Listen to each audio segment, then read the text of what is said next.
It's Jason McLaren with the Leadership Loading Podcast, and today we're talking about foundations of leadership with my guest, Chris Templeton. He's the founder of the Stories We Tell, and we'll talk a little bit about that and how they have their goal of the 3 questions on how to build your leadership model and go forward and go out and conquer. So, Chris, welcome to the show. Hey, thanks, Jason. Thanks for having me. I totally appreciate it. Yeah, so let's start with how you got into what you're doing over there, and how we can go forward from there. Well, a number of years ago, actually in 2003, as she called herself, my evil stepmother said, you should read a book called The Power of Now. And it really struck me in that it's about being present in the moment, that sort of thing. But what really caught me was this whole idea that we're constantly narrating our experience. We're constantly in our head. There's this little piece of us, I like to call the narrator, that's always looking at what's going on, trying to make sense out of it, that sort of thing. And the thing that really struck me about that was if you accept the idea that you're narrating your experience, then the next thing that you recognize is that you're also coloring it by how you're perceiving it. And, am I looking at it as something as positive or something negative? And we, as the human race, are incredibly good at looking at our experience through dark glasses and putting a cloud over our head. And so that really struck me in terms of, wow, I really do have a tremendous amount of power in how I narrate my life and how I experience my life. And so then that became the basis of these 3 questions that I put together, which are basically, what's the story I'm telling? Story being anything to do with what I'm thinking or visualizing about myself or the world around me. And then the second question is, does this story serve me in this moment? And we know that. And in this moment, from the standpoint of, I may have had behavior and done things that made sense yesterday, a week ago, a month ago, or a lifetime ago. But when I kind of run those scripts now, they do not serve me. And so recognizing that and not saying, gee, Jason, how you feeling? Are you having a hard time? I don't want to deal with that at this point, because I just need to know, does it? And you know what? 9 out of 10 times we know. And if we don't know in the moment, we usually can look back and go, oh man, that wasn't serving me. And then the third question is just, is there a more authentic story I can tell? Kind of be more curious about what I'm looking at about myself or the world around me. And when you start to practice those 3 questions, things start to change dramatically. Does that make sense? Definitely. And I think, like you're talking about the narrator, I think some of us would categorize that as anxiety.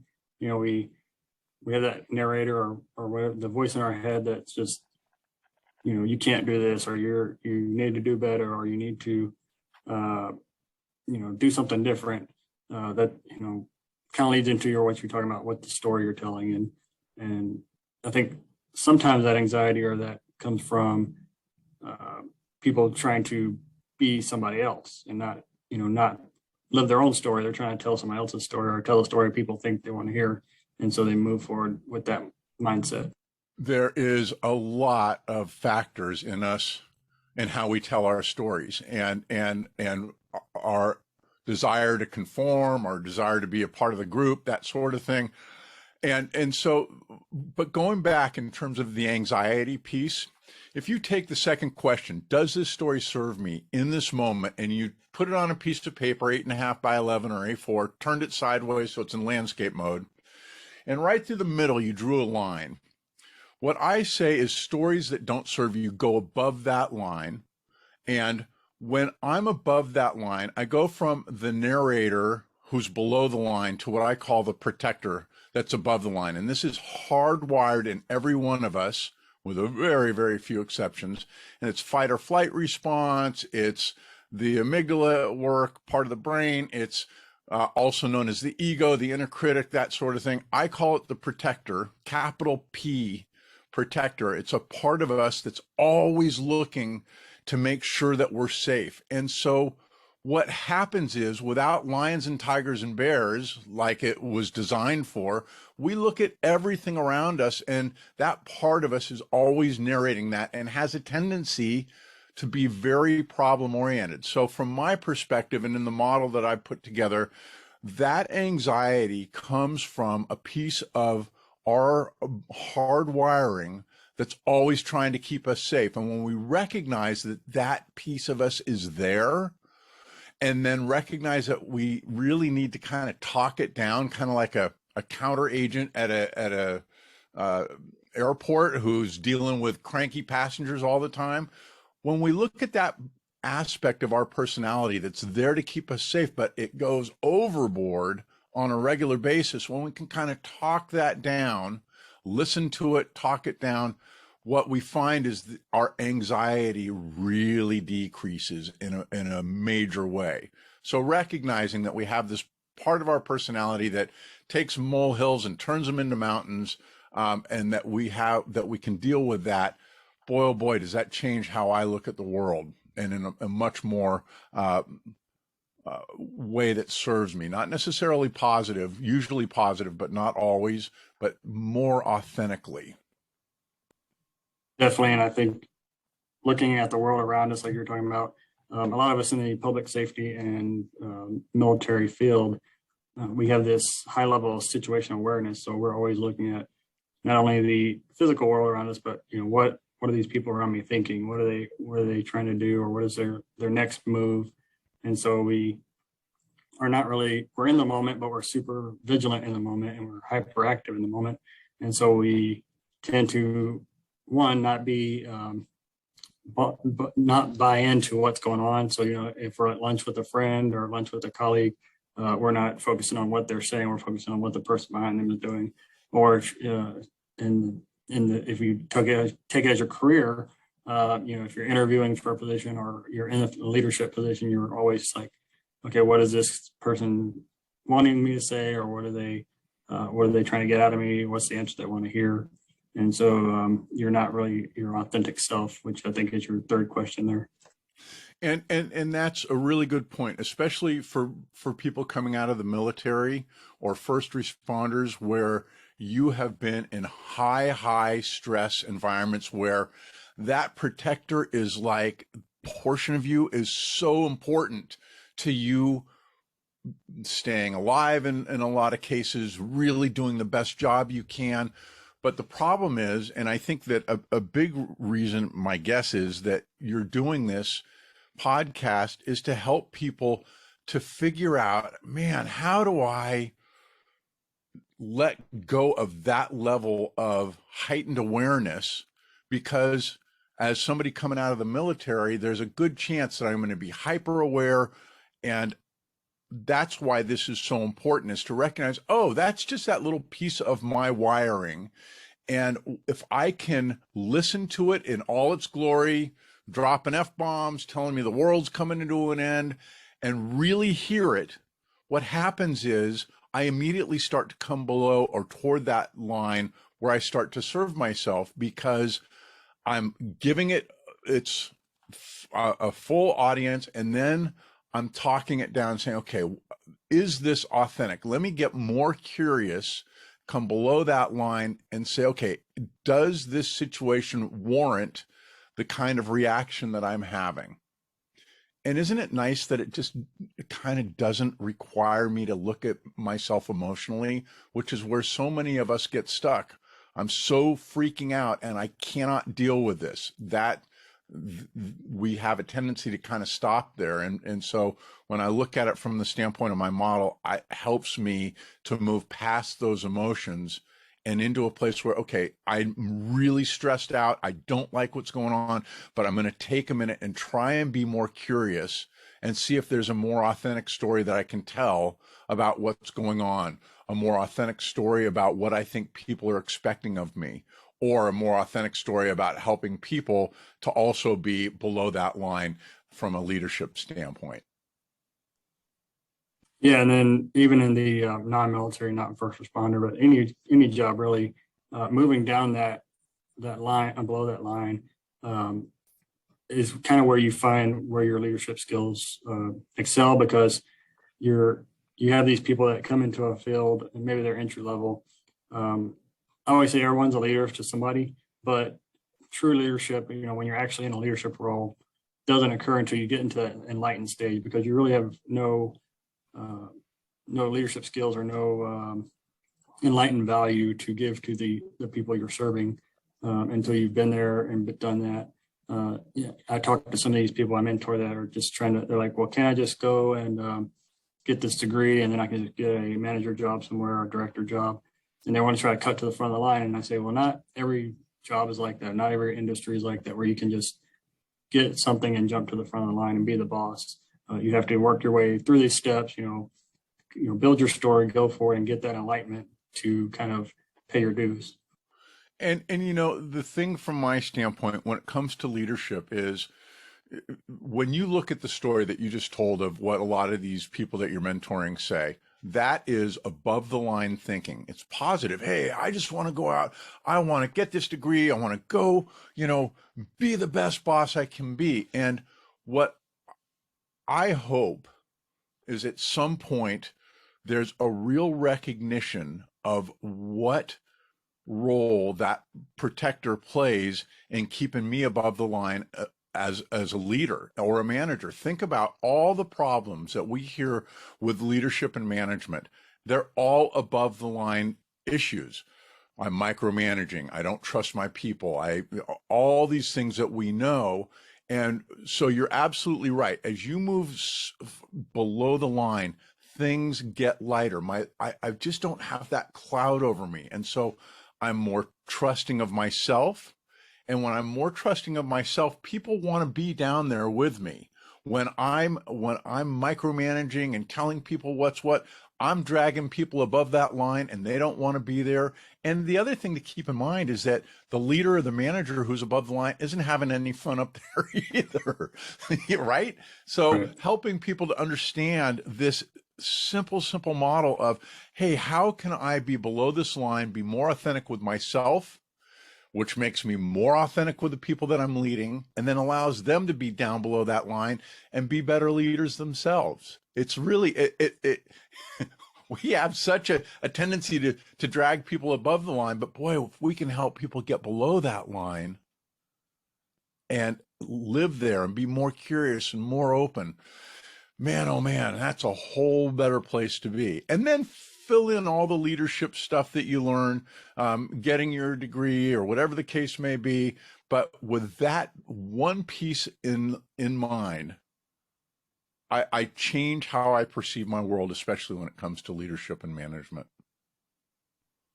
Definitely. And your three questions kind of revolve around the stories we heard as children, and being a father myself of a 5-year-old. As I read these books now, I'm like, oh, well, this is, the story of, like the Three Little Pigs. I'm like, oh, well, this is a story about not doing your work half-assed, Mm-hmm. Right. And right. as I read, the story about, whatever, I'm like, oh, well, this is really a story about this. And even when she watches her shows, I'm like, oh, they're really teaching her this. She doesn't realize it, but they're teaching her, not to be mean to people, or how to build a team, or how to solve problems. And just the way we do that, it's like, there's a book called Toy Box Leadership, and you can relate toys. A Slinky doesn't move without some kind of power behind it. So being a leader, you got to give them that oomph to get the team to move. The same thing with Legos. You can't build a whole bunch of things with just one Lego. You have to have a team, a team of Legos. And so it's just the same kind of mindset there.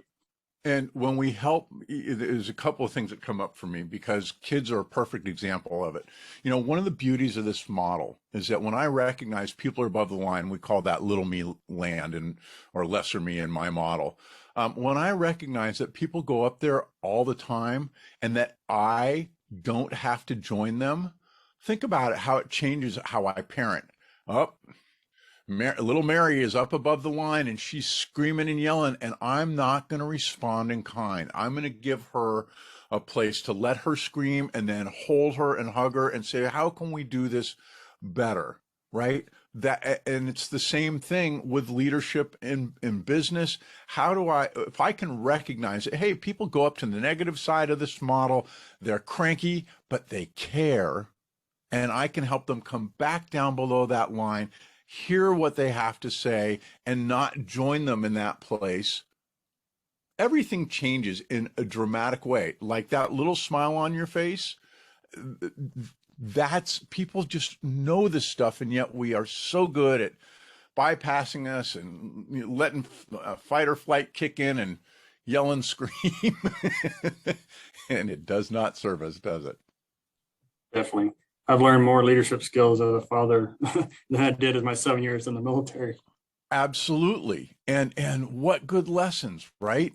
And the reason that you can say that is because even though occasionally you join your kid up above the line, or your partner up above the line being mad at what the kid's doing, that sort of thing, the other thing that's so important is being able to say, you know, even if I react badly in the moment, I have the ability to clean it up, to come down below the line. I had a situation when my little boy was probably 4, and he was on his sister just being a pain in the ass, and I grabbed him by the arm, dragged him with his tippy toes touching the floor, and put him in the bathtub. You stay there. And it was awful. Like, I didn't hurt him or anything, but it freaked him out because I'm not usually that way.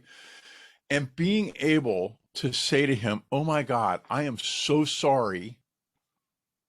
I'm sorry I went up to that place, and to be able to do that in business. So many people in management think, oh, I can't apologize to people that are below me. What a huge, huge mistake. The best thing you can ever do is apologize for your bad behavior, even if you didn't have it. Where you give that person the ability to say, if I can say, hey man, I'm sorry if I did something to offend you, even if you probably didn't, it opens up that space, gets them below that line. Oh, that wasn't you, it was me. And I create that space for people to be honest about what's going on. Doesn't matter whether it's a child or an employee, does it? Yeah. And on the employee side, it doesn't have to be something, about your attitude.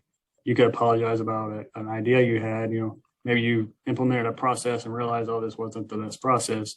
And you made your employees do something they didn't want to do probably for a few weeks. Then you can go back and apologize at your next staff meeting, say, yeah, I'm sorry about that. It wasn't a good idea.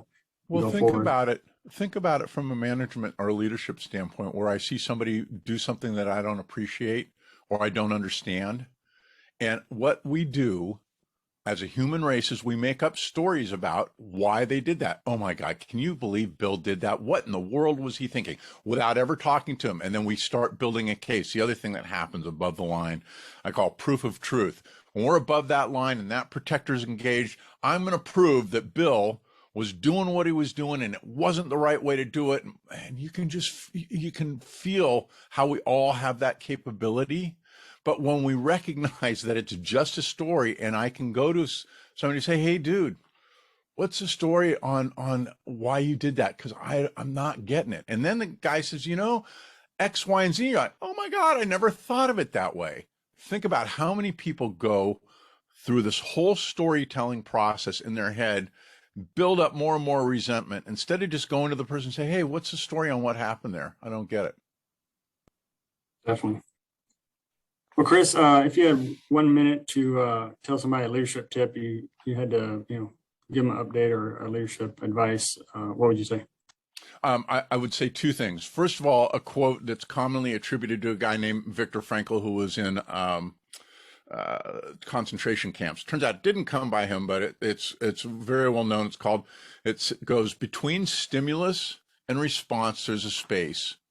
And in that space lies our power to choose our response. And in our response lies our growth and our freedom. So if you think about